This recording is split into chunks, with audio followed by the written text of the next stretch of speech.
Yuno blinks at her hands, noticing how chubby and soft they are. Cuter than she remembers. And at the same time, she realizes she didn't even notice the massive dog standing beside her, impossibly fluffy, with a body that seems to scream to be hugged. And she marvels at how divine its looks and how much she wants to reach out immediately to hug it. Suddenly, a man screams, startling her, and in the next instant a cage appears on the fluffy big dog, capturing it instantly and effortlessly. And the man who did it remarks with mild surprise that it was surprisingly easy to catch, adding in a tone of calm curiosity that he was called because a strange beast was seen. And indeed, it really is a strange one. He approaches cautiously, asking if she was hurt at all, though Yuno barely hears him because she is too distracted by marveling at how muscular he is. And then she realizes that he addressed her as a little child, and it hits her suddenly as she pinches her cheek, wondering if she is really a little girl because she didn't even notice it before while focusing on that dog. But now her whole body feels chubby and soft, and she thinks to herself that she had only assumed she was just reaching the age where her body is starting to weaken. Her mind races as she takes in the change in her body, the strange place around her, the magic she just witnessed, and the captured beast. And she suddenly understands that this must be what people call being reincarnated in another world. Or is it a transfer? She wonders. Still caught in disbelief, the man looks around briefly and then back to her, asking if she is all alone. And Yuno meets his eyes, seriously telling him that she is alone and totally lost. And he becomes flustered, stumbling slightly over his words as he says she must have been so worried, though he reassures her that she is safe now. And Yuno feels tears springing to her eyes, shocked at herself because for some reason, this little girl body makes her feel emotions differently than when she was an adult, and everything seems more immediate, more overwhelming. Soon, her group of men follows up, addressing the man next to her as the commander and saying that he went ahead of them again and had already finished cleaning up. And Yuno notices that they are a group of very muscular men, though the men themselves suddenly freeze upon seeing her, and the commander hisses at them not to act like that because it would scare her. Turning back to Yuno with a softened expression and a gentle smile, he tells her that they are a mercenary squad and that he is commander. Outrageous. And Yuno softly replies her own name, Yuno Hormia, which prompts astonished glances from the men who wonder how she can say her name properly, while outraged, calmly tells her that she can come with them if she has nowhere else to go. He then leads her to the Adventurers Guild, where Master Sasha greets them personally, remarking that it is rare for him to come here himself. And Yuno thinks to herself this time it's like a prince type. He looks at her with a smile and casually asks him if she is his illegitimate daughter. He narrows his eyes and replies sharply for him to stop talking nonsense. He had only taken her in because she had nowhere else to go. Muttering whatever, he glances at the caged beast and comments that the other thing he brought is more important, directing his gaze at it. Outrageous. Replies yeah, he caught it after a report of a suspicious beast in the area, and it has been strangely calm all this time. He also notes that it doesn't seem to be a monster or a magical beast, and admits he has never seen anything like it in these parts. He confesses he wanted to ask his opinion about it while she crouches down, looking at him with worried eyes, asking if he has heard anywhere. A quiet voice echoes in her mind. If she can hear it, she should get him a cup of water. It starts to say there is no way she can actually hear him until she interrupts him, turning to Outrage to say that the dog seems to want some water. Outrage is shocked and asks if she can hear its voice. Yes, she replies, and immediately thinks to herself that talking to beasts doesn't seem normal even in another world. The beast, meanwhile, seems lost in contemplation at the impossibility of it. The guild master orders his men to bring them some water when Yuno gives it to him. Outrageous drinks, quickly declaring it wonderful and demanding another cup. She pours a second cup for him, wondering if the water in this world is unusually sweet, and decides to try it herself. It tastes normal, and she realizes he must have been extremely thirsty, or perhaps a zinc deficiency caused a taste disorder. The beast glows, suddenly, telling her it's not a physical problem. It seems she possesses something that he now lacks. The bars around the cage begin to melt and the beast steps out, revealing an incredible presence. He explains that even water carries the spirit of those who provide it, indicating that she and the beast share a connection because he felt her soul in this water. It confirms she is a visitor from far away. She also carries a new power of creation and imagination. Suddenly, Outrageous pulls something to defend them. The beasts, calm as ever, calls her a little one and instructs her to tell the beast that he is not here to hurt humans. She conveys this message. The beast is the divine Rana who came to visit the shrine in this town. The Adventurers Guild master looked skeptical, questioning the existence of a divine beast, while Outrageous shakes his head, unable to believe that such a creature would reveal itself so clearly. The guild master mutters that he has never heard of such a thing, while she asks where the shrine is, and he replies that he is not sure if there is anything like that anymore. The divine beast remarks that it was there years ago, so it is not strange for it to have been forgotten. She turns to him, her eyes wide and expressive, and she extends her hand, insisting that if the shrine is important, they should search for it together. Even Sosu and outraged to show their willingness outrage yet turns to Sasha and asks with mild surprise that he is willing. Sasha replies that a divine beast that easily breaks barriers, and a child who can communicate with it is beyond his control and outrage, yet admits that he is not sure he can handle this either. Once they start their journey on the fork, she turns to him and asks if he knows where the shrine is, and he apologizes, saying it has been so long that his memory is fuzzy. He notices people watching them and realizes she must guess that divine beasts are rare. A child searching for a mysterious shrine with a mercenary and a divine beast. It is completely like an Isekai'd story.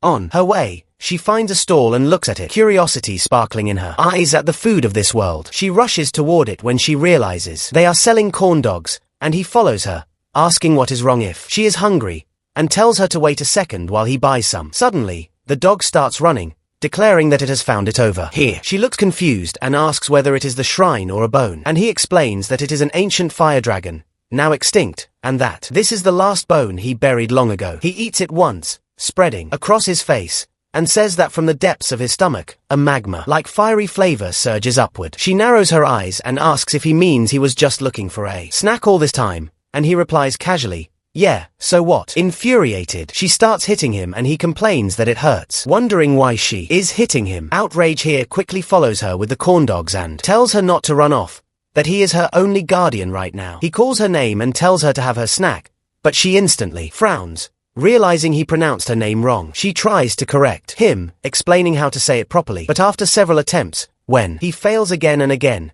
she thinks to herself that he understands her perfectly but cannot pronounce it for some reason. He admits that he also finds it hard, and then, grinning, declares, how about he calls her Liz? She thinks that's not even close, but when EG is already nodding in agreement, so she decides it doesn't matter. Her name isn't important. He tells her to eat it before it gets cold, and she bites into it, her mind buzzing. This is her very first meal in this world. But as she chews, her brow furrows. What the? The batter feels different. Not fried the way she expected, and the texture is off. She glances at him, confused, and he grins, saying that pancake sausage is still delicious. That's what they call it here. She wishes it were fried until crispy, but the sausage and the sauce are still good. The realization hits her. From now on, she has to live as Liz. But if she's going to live, she will live comfortably.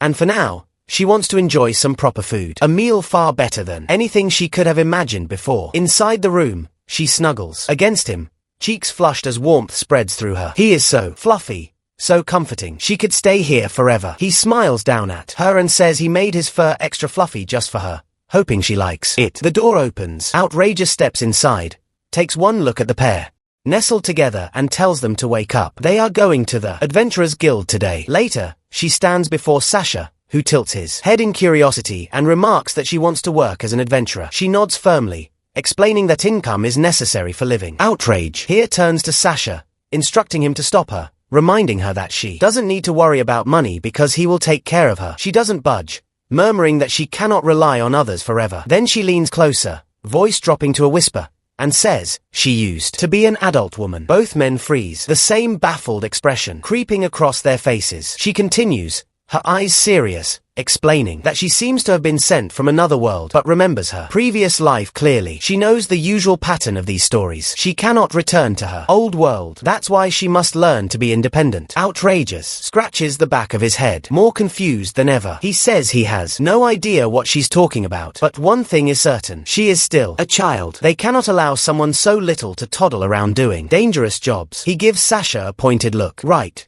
Sasha. But Sasha ruins that plan. He brightens immediately and says there's actually no problem at all. With a soft smile, he adds that Liz is surprisingly reliable and she has a divine beast at her side. That alone already makes her safer than most new adventurers. Her eyes flick to renegade worry clouding her expression. He only came looking for snacks. What guarantee is there that he will stay with her from now on? Before she can voice her concern, Branna leans forward, licking her cheek softly and tells her not to look so worried. He declares he will protect her. All she needs to do is relax and show him that cute smile of hers. Her cheeks heat up. She shuts her eyes and thinks quietly to herself, "He's such a handsome doggy." Sasha seems to take that as victory and remarks, "See, no problem." I'll wager mutters under his breath that he has no choice then. But no matter what, he is still her guardian. That part will never change. Later, they stand in front of the quest board. She realizes that she can read the letters here without any trouble. Ren, however, is focused on something entirely different. He leans closer and asks if there are any monsters listed that could make a decent meal for him. In fact, he'd prefer a quest where he gets to hunt. She blinks at him and asks why he can't just eat normal food. Raneg hunts thoughtfully and explains that while he won't starve if he doesn't eat, he does need special kinds of food to maintain his power. Legendary monsters, dragons, or some unknown dish he has yet to try. Otherwise, he'll grow weaker. She repeats a dragon while outrageous. Grimaces. He asks if she seriously intends to go dragon hunting just because Reneg is hungry. She whines that this is what he wants. Outrage doesn't even let her finish. He scoops her up, insisting that fighting a dragon would become an international disaster. It is not a job for a mere adventurer. He takes her straight to the receptionist without room for argument. He tells her to start with collecting herbs, since she's new. She glances at Ren after everything he said. That is their quest before she can argue. Her attention shifts to a boy nearby. He's desperately placing several coins on the counter, begging the staff to accept the money and send someone to gather silver orchid mushrooms. The receptionist apologizes and explains those mushrooms are extremely hard to find and the payment isn't nearly enough. The boy's voice cracks. He cries out that his mother is bedridden and can't get up. Without the mushrooms, she will get worse. She repeats the name silver orchid mushrooms. Outrageous steps in to explain. They are rare in this region, usually found deeper underground, which makes them hard to locate. A proper search party might find them, but that takes time and money, far more than a child can manage. But the boy doesn't care. He snatches a borrowed shovel and stalks out of the guild, determined to search on his own. She watches him go, thinking she should at least try to look for the herbs and maybe check for the mushrooms. Turning back to our radio, she says the paperwork is done, so it's time to begin. Outraged frowns. He refuses to take her outside while she's wearing such flimsy clothes. He already asked a subordinate to bring equipment. He should be here any second. Footsteps echo through the hall. A voice calls out to the commander. They turn as a man approaches with gear in his arms. His appearance nearly blinds her for a moment. Only one word forms in her mind. Prince. He bends politely and greets her with a disarming smile. It's a stark contrast to the soldiers she saw yesterday. Oh, macho. He introduces himself as Weatherhead, second in command of the squad. He crouches down to her level. She studies his face and finally asks if they've met somewhere before. He smiles lightly and says it's because she has already met his uncle, then adds that he is Sasha's nephew. Before she can react, he tells her he brought the equipment. Both magical and physical defenses are top tier. The repair function is automatic and the entire set is considered high level gear. Outrageous beams until Rutherford casually places a hand on his shoulder. His smile freezes in place as Rutherford reminds him,